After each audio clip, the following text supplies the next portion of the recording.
today we're out in the big rollback. We're headed over to C.E.'s place. We got a truck over there that he bought to take the motor out of for something he wanted. It had a little Cummins in it. And he got what he wanted, and now he just wants to get rid of the rest of the truck. And he messaged me and asked me if I wanted it. And I asked him what he wanted for it, and he's like, nothing, I got my money out on the motor. And I'm like, man, let me buy it from you. He wouldn't let me pay him for it. So we're headed over today to go get it. And my wife has made him, you know, a little something. It ain't much, you know, but I was going to make more, but we got in late last night and I didn't have time. yeah, we worked pretty late last night. So we're going to stop off out here and get a little bit of fuel. And then head on out and get one of the visit the sea for a little bit.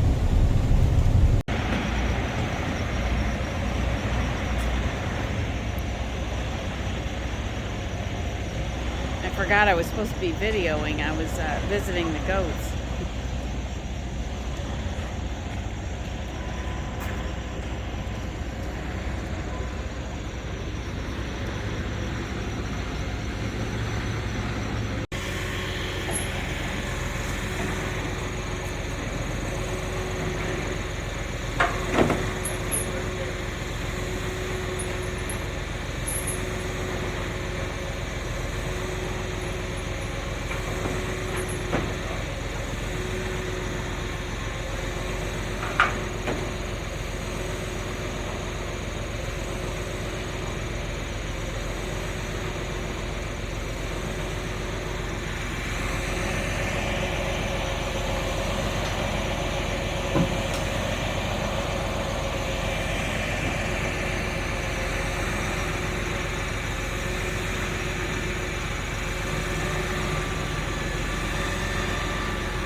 Like the brakes are locked up in the back.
That back needs to go over some.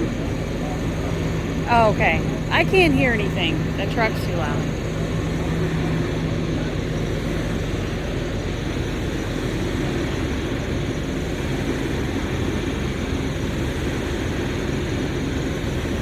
They're figuring out what they're going to do.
had to stop videoing for a little bit and try and steer it.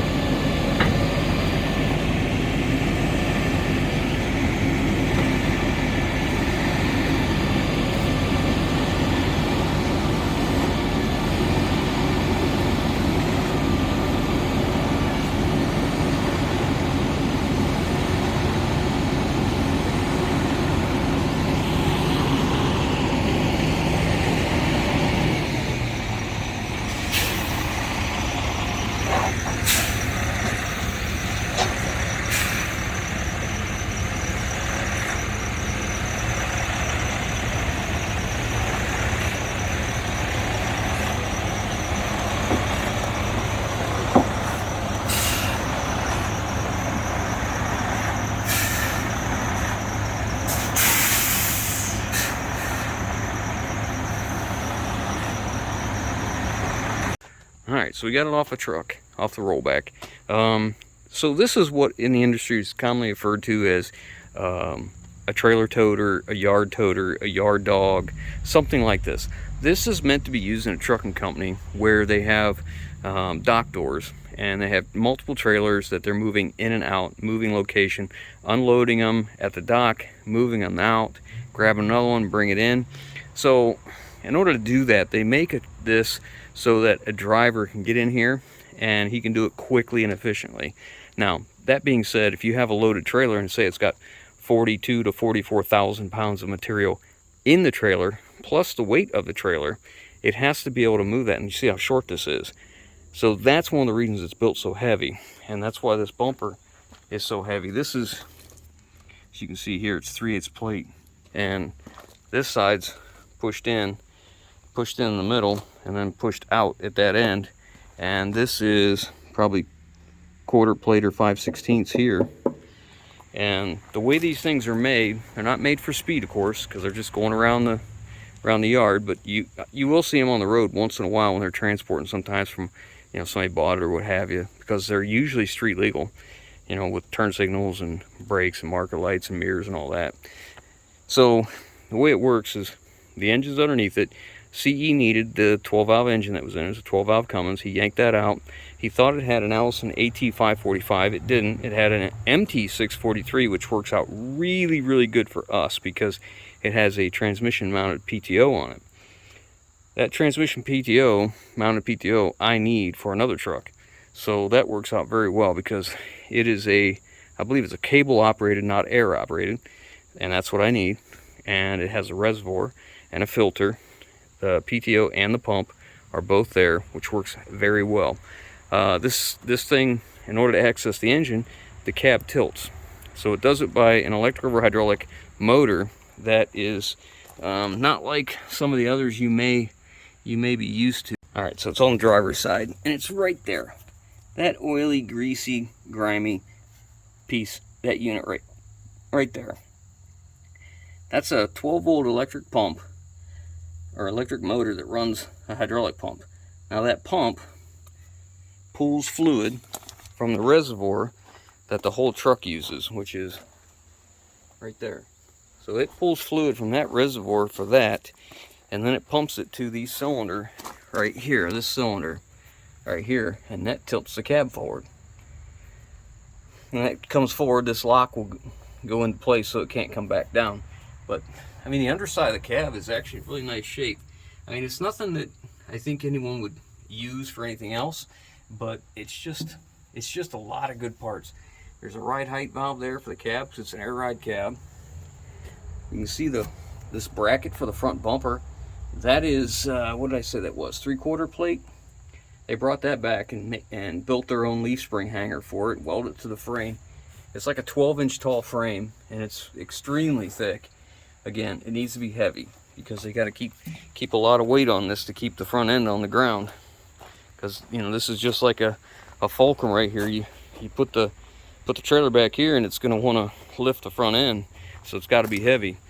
So the idea is that a driver gets in, backs up underneath the trailer, and when he backs into the trailer, he's going to lock into the fifth wheel. When he locks into the fifth wheel, all he has to do is just lock in and then hook up the supply air. to release the spring brakes on the trailer.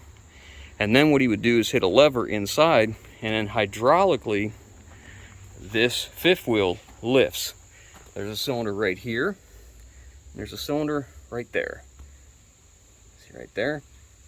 So, and it's on this big 1-inch plate. This 1-inch plate is in the frame here and pivots. So this whole thing comes up. So that keeps the driver from having to get out of the cab, come around and wind the dollies up and get them off the ground. So they can lift this up, not touch the dollies, and when they get to where they want to drop the trailer, they'll let this back down, and then there's an air valve inside the cab. They'll flip the air valve and it will unlock the fifth wheel. So he only has to get out just to put that red service line on. That supply line. All that red line does is supply air pressure to the brake chambers on the trailer to release the brakes. So what we end up with is a PTO and a pump, because it's a PTO mounted pump. The lines, the reservoir, a filter base, the hoses, electric or hydraulic unit, these great big cylinders, the cylinder for the tilt cab, tires are 24/5 stud pilot. Not anything there for us to use. Check out this battery box. These are steps, and the batteries go under here. It's pretty neat. I didn't take it apart. There's no batteries in it, but the transmission's no good. CE had it running. The longer you ran it, the more it slipped. But they don't have suspension on the rear.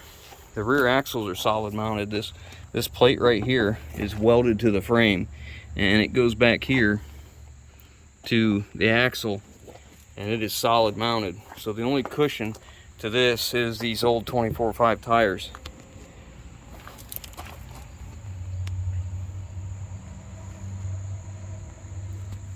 So to most people this is probably nothing but scrap or what have you, but to me this is a lot of parts. I mean, that's a big tank. That's bigger than your standard international step tank, which is usually 53. So that's probably, I'm guessing, let's say 65, 70 gallons maybe, something like that.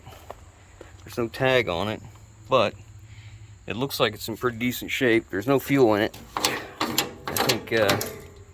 think CE took care of that.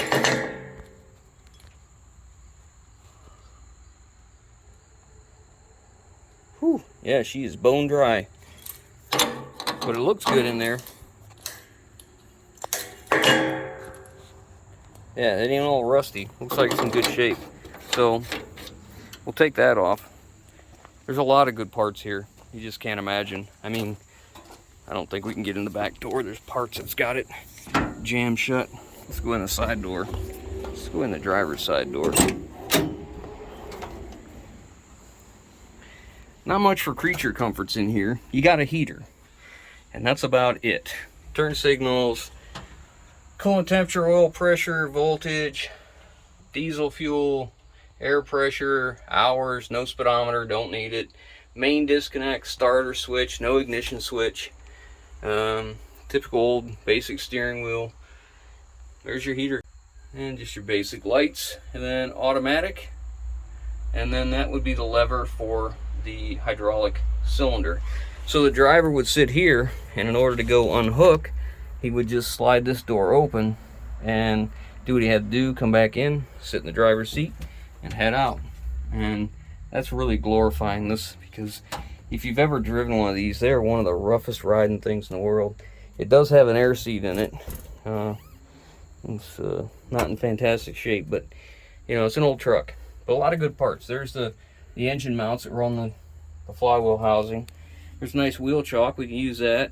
There's an exhaust elbow. It looks like a 4-inch. Band clamp, another band clamp. Intake, air cleaner assembly, some flex line. Yeah, I mean, to most people, this is probably nothing but junk. Another brake valves, we can probably use them. Maybe that fan works, we get lucky. Got some good mirrors. And there's a beacon light on the top. A lot of good parts here. This will give you a better look at that cylinder there. You can see it right here. It mounts down to that shaft right there. It lifts up, and it lifts that whole fifth wheel up. Pretty slick.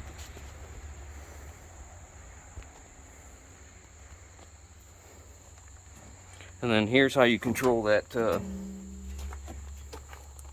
electro-hydraulic unit. You hit the up, and that'll raise the cab. When you want to let it down, you pull this cable, and that pulls that lock out of the way, and then hit it down, and it'll float down.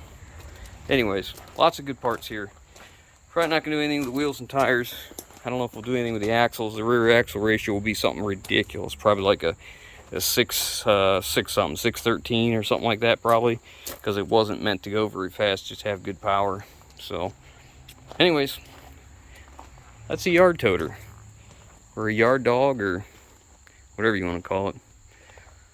I'm sure we'll get some good parts out of this over the next year or so. But thanks for watching, guys. I hope you enjoyed getting a look at the yard toter.